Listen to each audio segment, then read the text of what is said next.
Welcome to my presentation on our work ROSDiscover, statically detecting runtime architecture misconfigurations in robotics systems. In this work, we focus on ROS systems. ROS is the Robot Operating System, which is the most popular open source framework for writing component-based robot software. It's also very widely used in industry by companies such as Amazon, Bosch, and CAT.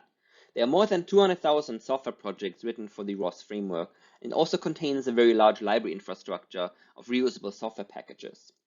In order to connect components, ROS uses late binding connectors such as publish subscribe and dynamic service calls. This makes it very flexible and extensible, but also very error prone. This example from the AutoWare system, which is the most popular open source framework for self-driving cars, shows how late binding can result in accidental misconfigurations of the architecture.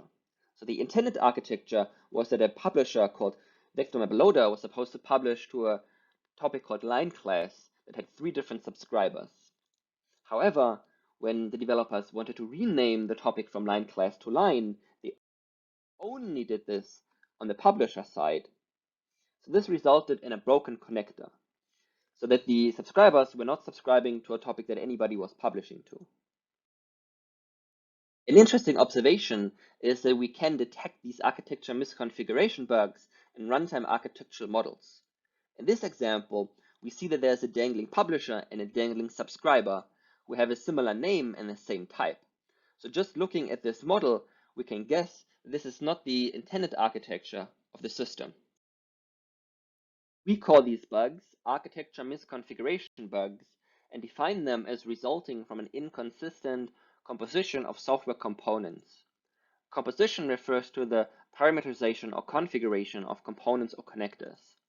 Inconsistent means that they are either a broken connector or an incorrect component parameterization, meaning that they either use the wrong name or the wrong type of a parameter or connector. To show the very large variety of these kinds of bugs, we collected a dataset of 29 architecture misconfiguration bugs in ROS on GitHub and made it available in our artifact. In this work, we try to address the problem of how can an automatic analysis technique find architecture misconfiguration bugs in ROS. We try to do this using static architecture recovery because dynamic observation always requires an executable environment and also isn't able to cover as many cases as static analysis. However, static architecture recovery in general is an undecidable problem because one would need to solve the halting problem in order to correctly recover all runtime architectures. Also, architecture defining code is scattered across the entire system. However, we address the problem by exploiting 3 different key observations about the ROS framework that I'm going to talk about later. We propose an approach to finding architecture misconfiguration bugs using rule checking on statically recovered runtime architectures. So we first need runtime architectural models that we can get by composing models of each of the individual components together. The component models can be recovered from the source code of each of the individual components. In ROS, the source code of components is very complex, as you can see in this example. There are usually more than a few hundred lines of code in each component model. However, the interesting observation is that we only need to look at a small number of API calls, such as the advertise method, the subscribe method, publish method. And they often result in quasi-static architectures. So that it means that the runtime architectures don't change much during runtime. So looking at this code, we can then infer component models. We use flow-sensitive static analysis for architecture-defining API calls, because not in all of the cases the methods are as simple as the ones here with just string literals being passed as arguments. In this example, you see 2 API calls to subscribe and advertise. The call to advertise, however, uses an argument from the function so that we need to know in which context this function is called in order to resolve the arguments. The subscribe call uses a parameter that is received from a component parameter, so we also need to identify how these component parameters are set before the subscribe call happens. This explains why we use flow-sensitive static recovery that is different from existing related work. In order to measure the effectiveness of ROSDiscover, we first looked at the research question of how accurately does ROSDiscover statically recover architecture-defining API calls. The metric we used is the percentage of API calls for which architecture recovery can resolve all arguments, so for which the static analysis of the port is complete. We looked at 5 different ROS systems, from which the largest actually has more than 1 million lines of code, so they are all very complex ROS systems. The results of our evaluation shows that for all of the 5 systems, we can have more than 85% accuracy for recovering API calls, which is pretty good.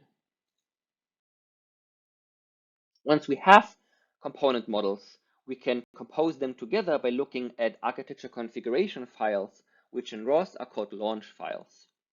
Launch files look like this. So they contain launch parameter arguments. They remap topics from one string to another and can also use parameters in those. And they can also have conditional logic. So parsing those launch files isn't very simple. But the more interesting challenge is that for realistic systems, static recovery will never guarantee to be complete. So this means that we need to deal with the situation of incomplete models.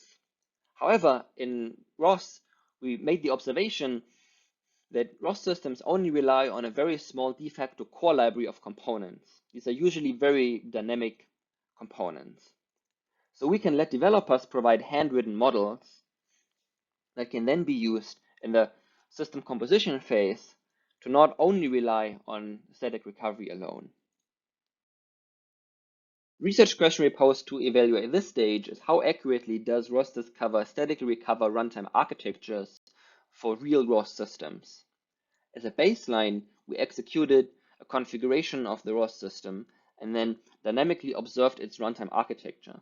We then compared this dynamic observation of the results from the static recovery. And for the 3 systems for which we were able to get dynamic observations, we have precision and recall higher than 90%. Once we have the final runtime architectural models, we can detect bugs using architectural fondness rules, such as there should not be a dangling subscriber or dangling publisher if there's a publisher subscriber that has a compatible type and similar topic name. So for the running example we've seen in the presentation, this rule would tell us here's a bug. A final research question we posed is, how effectively does ROSDiscover find architecture misconfiguration bugs in real ROS systems? In this case, we check the rules that we define that we present in the paper in order for how well they minimize false positives while still finding enough bugs. As a method for this evaluation, we manually collected a data set of documented bugs in GitHub and then checked whether the rules that we defined on the statically recovered architectures can find these bugs. For the 4 systems for which we found bugs, our tool finds 42% of all of the bugs, while still keeping the false positives fairly low. We're also happy to tell you that we have an artifact that was evaluated that contains the reusable ROSDiscover tool with all its code and Docker images, a reusable dataset of 29 architecture misconfiguration bugs across 5 real-world ROS systems, reproducible in Docker images. We also provide all of the results and analysis scripts of our evaluation for replication. To summarize my talk, we looked at the research problem of how can an automatic analysis technique find architecture misconfigurations in ROS systems.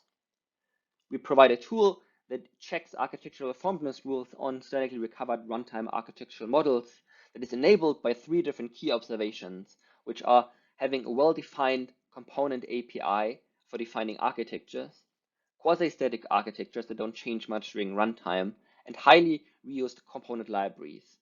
If these 3 key observations hold true, as it is for other systems such as Kubernetes as well, then our analysis approach would also generalize to these problems as well.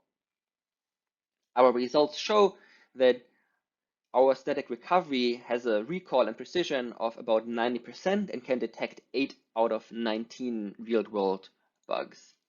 We also provide an artifact of our tool bug dataset for more research on these bugs and all of the results and analysis scripts. The main conclusion of this work is that static recovery of runtime architectures in ROS is feasible and can be used for finding architecture misconfigurations in real systems.